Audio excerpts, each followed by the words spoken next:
नमस्कार और the deep dive में आपका स्वागत है।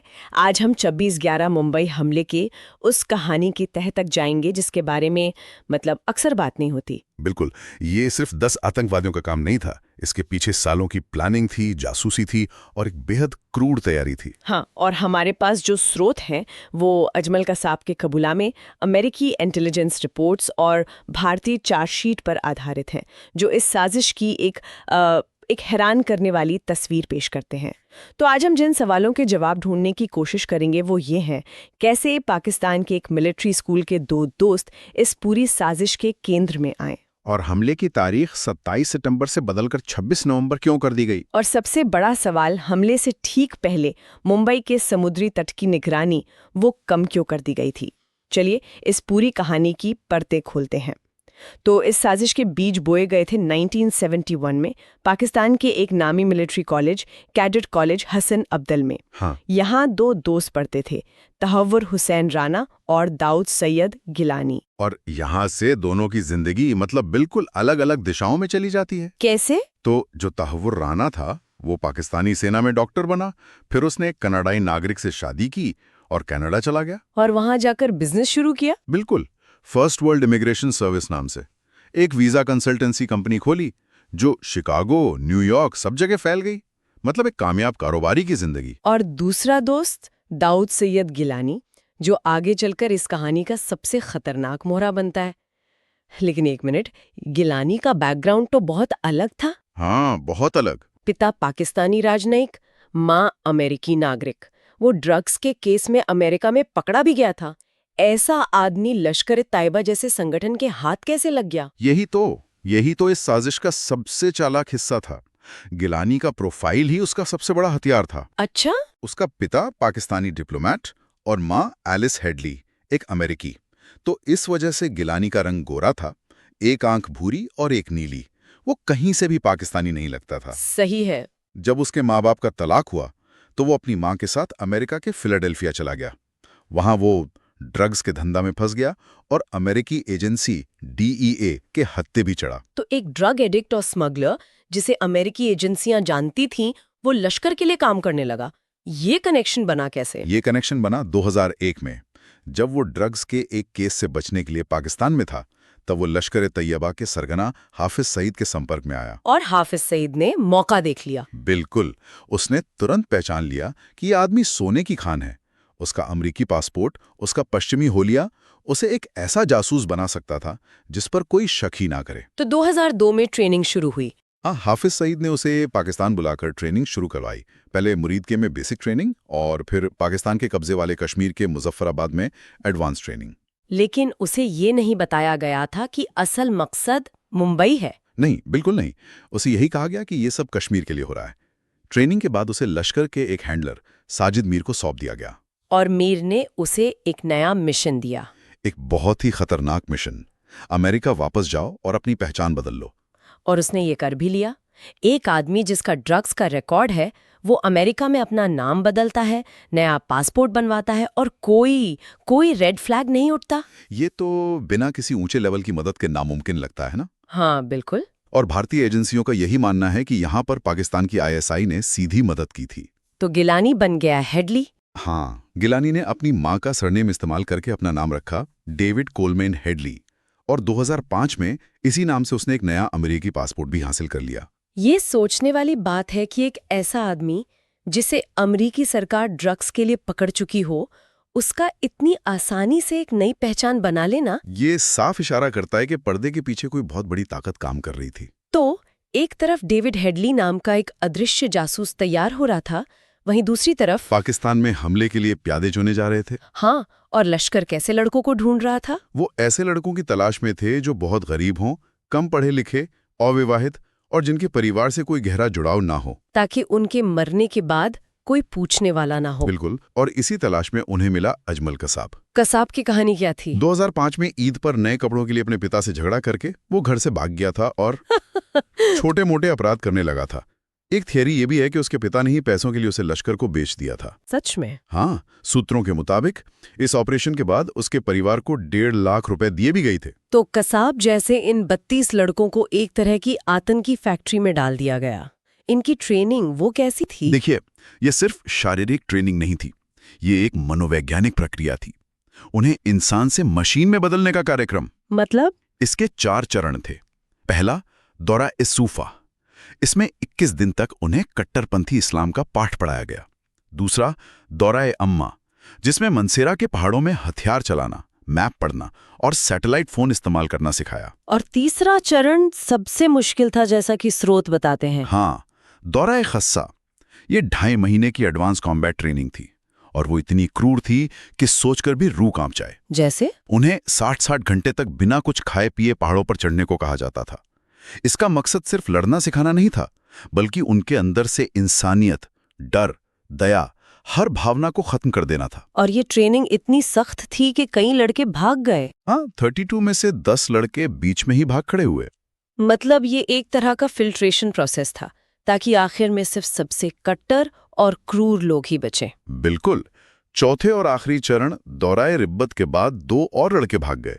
आखिर में बचे सिर्फ 10। और इन 10 में से इस्माइल को टीम का लीडर बनाया गया। हाँ, उसे आमिर बनाया गया और इन 10 लड़कों को 2-2 की 5 टीमों में बांटा गया, जिन्हें वो बूडियाज कहा गए थे, मिलिट्री के बड़ी सिस्टम की तरह। तो एक तरफ पाकिस्तान में ये 10 लड़के लगभग तैयार थे और दूसरी तरफ डेविड हेडली मुंबई की सड़कों पर घूम रहा था। हाँ, इन 2 बिल्कुल अलग दुनियाओं को लश्कर ने जोड़ा कैसे? यहीं पे हेडली के पुराने दोस्त तहव्वुर राणा का रोल आता है। अच्छा, वो वीजा कंसल्टेंसी वाला। वही। हेडली ने राणा से संपर्क किया और उसे अपनी company first world immigration service की एक ब्रांच मुंबई में खोलने के लिए मना लिया। ये तो एक परफेक्ट कवर था। एक अमेरिकी कंपनी भारत में ऑफिस खोल रही है, इससे बेहतर बहाना क्या हो सकता था? राट के बीच कई बार भारत का दौरा किया और रेकी की। हाँ, सितंबर 2006 में वो पहली बार आया और उसने Taj hotel, Oberoi, Leopold cafe, Nariman house, CST station, हर टारगेट की तस्वीरें और वीडियो बनाए। और फिर 2008 में वो खास तौर पर समुद्री रास्ते की रेकी करने आया। बिल्कुल, ये पता लगाने कि हमलावर नाव से कहां उतर सकते हैं। मुझे जो बात सबसे ज्यादा हैरान करती है वो ये है कि इसी दौरान उसने जिम में फिल्म मेकर महेश भट्ट के बेटे राहुल भट्ट से दोस्ती कर ली। हाँ, की थी। और सूत्रों के मुताबिक उसने बातों बातों में राहुल को चेतावनी भी दी थी कि मुंबई में कुछ बहुत बड़ा होने वाला है। ये दिखाता है कि वो कितना बेखौफ था। वो अपने कवर को लेकर बहुत ज्यादा आत्मविश्वासी था। तो हेडली ने जो भी जानकारी भेजी उसे लश्कर के कंप्यूटर एक्सपर्ट जरार शाह ने एक प्रेजेंटेशन में बदल दिया। उसने 3D गूगल मैप्स की मदद से उन 10 हमलावरों को एक बड़ी टीवी स्क्रीन पर एक तरह से वर्चुअली पूरी मुंबई घुमा दी। मतलब उन्हें सब कुछ पहले से पता था। सब कुछ, किसे, कब और कहां हमला करना है, किस रास्ते से अंदर जाना है, कहां कितनी भीड़ मिलेगी और कहां छिपना है। तो अब सब कुछ तैयार था। हमले की पहली तारीख 27 सितंबर 2008 तय हुई थी, लेकिन फिर प्लान बदल गया। क्यों? क्योंकि भारतीय खुफिया एजेंसी रॉ को इसकी भनक लग गई थी। रॉ की एक इनपुट के बाद उस समय मुंबई और दिल्ली में रेड अलर्ट जारी कर दिया गया था। जगह जगह छापे पड़ रहे थे। ये सब देखकर लश्कर ने हमले को टालना ही बेहतर समझा। फिर नई तारीख 26 नवंबर कैसे तय हुई? 21 नवंबर को ज़कीउर रहमान लखवी ने आकर नई तारीख बताई। अगले ही दिन 22 नवंबर की सुबह उन 10 हमलावरों को कराची से रवाना कर दिया गया। उन्हें पूरी तरह से भारतीय बनाकर भेजा गया था, है ना? हाँ, भारतीय दिखने वाले कपड़े, हाथों में कलावा, भारतीय सिम कार्ड वाले फोन, कैश, जीपीएस और नकली भारतीय आईडी कार्ड। और निर्देश क्या थे? साफ निर्देश थे, सबको मारना, लेकिन होटलों में मुस्लिमों की पहचान करके उन्हें छोड़ देना। और फिर उनका समुद्री सफर शुरू हुआ, जो अपने आप में एक कहानी है। हाँ, वे पहले एक छोटी नाव से निकले, फिर समंदर के बीच में अल हुसैनी नाम के एक बड़े जहाज पर सवार हुए। 23 नवंबर को उन्होंने कुबैर नाम की एक भारतीय मछली पकड़ने वाली नाव को हाईजैक कर लिया। कैसे? उन्होंने मदद मांगने का नाटक किया और नाव पर कब्जा कर लिया। नाव के 3 क्रू मेंबर्स को मार दिया गया और कप्तान अमरचंद को रास्ता दिखाने के लिए जिंदा रखा गया। लेकिन ये मानना मुश्किल है कि भारतीय कोस्ट गार्ड की नजर उन पर नहीं पड़ी। इतनी लंबी यात्रा और किसी को पता नहीं चला। ये इस हमले की सबसे बड़ी त्रासदियों में से एक है। ये एक बहुत बड़ी सुरक्षा चूक थी। कैसे? हमले से कुछ दिन पहले अमेरिकी इंटेलिजेंस ने भारत को अल हुसैनी जहाज के स्पेसिफिक कोऑर्डिनेट्स दिए थे और चेतावनी दी थी कि समुद्री रास्ते से हमला हो सकता है। स्पेसिफिक कोऑर्डिनेट्स, फिर भी कोई एक्शन नहीं लिया गया। क्या हमारे स्रोत बताते हैं कि ऐसा क्यों हुआ? ये सिर्फ लापरवाही थी या सिस्टम में कोई बड़ी खामी? ये एक बहुत बड़ा सवाल है। सूत्रों के मुताबिक ये सिर्फ एक जानकारी नहीं थी, एक गंभीर चेतावनी थी। इसे नज़रअंदाज करना दिखाता है कि अलग-अलग एजेंसियों के बीच तालमेल की कितनी भयानक कमी थी। जानकारी थी लेकिन एक्शन लेने वाला सिस्टम फेल हो गया। बिल्कुल। और इससे भी बुरी बात यह थी कि जिस समुद्री इलाके से ये आतंकी आए, वहां 1993 के बम धमाकों के बाद निगरानी होती थी, लेकिन 2006 में वो निगरानी भी बंद कर दी गई थी। मतलब चूकों का एक परफेक्ट स्टॉर्म था। हाँ। तो 26 नवंबर की शाम 4 बजे उन्हें मुंबई की इमारतें दिखने लगीं। उन्होंने कप्तान अमरचंद को भी मार दिया और एक छोटी स्पीड बोट से रात करीब 9 बजे कोलाबा के बधवार पार्क में उतरे। और ये जगह भी बहुत सोच समझकर चुनी गई थी। क्यों? बधवार पार्क एक मछुआरों की बस्ती है, वहां रात में नावों का आना जाना आम बात है, इसलिए उन पर किसी को शक नहीं हुआ। और यहाँ से Taj hotel, Leopold cafe, Nariman house सब पैदल दूरी पर थे। पड़ गए, लेकिन एक स्थानीय मछुआरे भरत तमोरे ने उन्हें देखकर पुलिस को खबर की थी, है ना? हाँ, की थी, लेकिन पुलिस ने उसकी बात को गंभीरता से नहीं लिया। शायद उन्हें लगा कि ये कोई छोटी मोटी तस्करी का मामला होगा, और यहीं से हमलों का सिलसिला शुरू हुआ। हर टीम ने लगभग एक ही समय पर हमला किया ताकि शहर में पूरी तरह अफरा तफरी मच जाए। कसाब और इस्माइल सीएसटी स्टेशन पहुंचे। उन्होंने अपनी टैक्सी में बम लगा दिया था, जो बाद में विले पार्ले में फटा। स्टेशन पर उस वक्त भीड़ कम देखकर वे निराश भी हुए थे। हाँ, लेकिन फिर भी उन्होंने अंधाधुंध फायरिंग शुरू कर दी। और बाकी टीमें? दूसरी टीम शोएब और नाजिर लियोपोल्ड कैफे पहुंची। इनकी टैक्सी का बम मजगांव में फटा। इन्होंने कैफे पर हमला किया और फिर ताज की तरफ बढ़ गए। तीसरी टीम हाफिज और जावेद सीधे ताज होटल पहुंची और लॉबी में घुसते ही गोलियां बरसानी शुरू कर दी। और कहते हैं उसी वक्त उद्योगपति गौतम अडानी भी वहीं थे। हाँ, वो लॉबी की तरफ ही जा रहे थे, लेकिन एक मीटिंग के लिए रुक गए और बाल-बाल बचे। शुरुआती कुछ घंटों तक तो मुंबई पुलिस को भी समझ नहीं आया कि हो क्या रहा है। उन्हें लगा ये कोई गैंग वॉर है। बिल्कुल। और आतंकवादियों ने मीडिया को गुमराह करने के लिए मुजाहिदीन हैदराबाद डेक्कन नाम से ईमेल भी भेजे। वो पूरी तरह से नैरेटिव कंट्रोल कर रहे थे। लेकिन सीएसटी पर हमले के बाद कसाब और इस्माइल की कहानी सबसे नाटकीय मोड़ लेती है। हाँ, वे कामा अस्पताल में घुस गए, जहां उन्होंने हेमंत करकरे, अशोक कामटे और विजय सालस्कर की पुलिस टीम पर घात लगाकर हमला किया। और इस हमले में ये तीनों बहादुर अधिकारी शहीद हो गए। उसी गाड़ी में हेड कांस्टेबल अरुण यादव भी घायल पड़े थे, जो जिंदा बच गए। और उन्होंने ही आतंकवादियों की बातें सुनी थी। हाँ, उन्होंने ही बाद में बताया कि उन्होंने आतंकवादियों को मालाबार हिल जाने की बात करते सुना था। इसके बाद कसाब और इस्माइल ने गाड़ी बदली और आगे एक पुलिस नाकेबंदी में फंस गए। और यहीं पर एएसआई तुकाराम ओम्बले। अब कुछ नहीं कहा जा सकता। उन्होंने कसाब की AK-47 की नली को अपने सीने से पकड़ लिया ताकि गोलियां उनके पीछे खड़े पुलिस वालों को ना लगे। उन्होंने अपनी जान देकर कसाब को जिंदा पकड़वाया। हाँ, तुकाराम ओम्बले शहीद हो गए, लेकिन उनके इस बलिदान ने इस केस की पूरी दिशा बदल दी। इसी एक लम्हे ने भारत को इस हमले का सबसे बड़ा सबूत दिया, एक जिंदा आतंकवादी। और इस्माइल वहीं मारा गया। और दूसरी तरफ ताज, ओबेरॉय और नरीमन हाउस में घेराबंदी चल रही थी।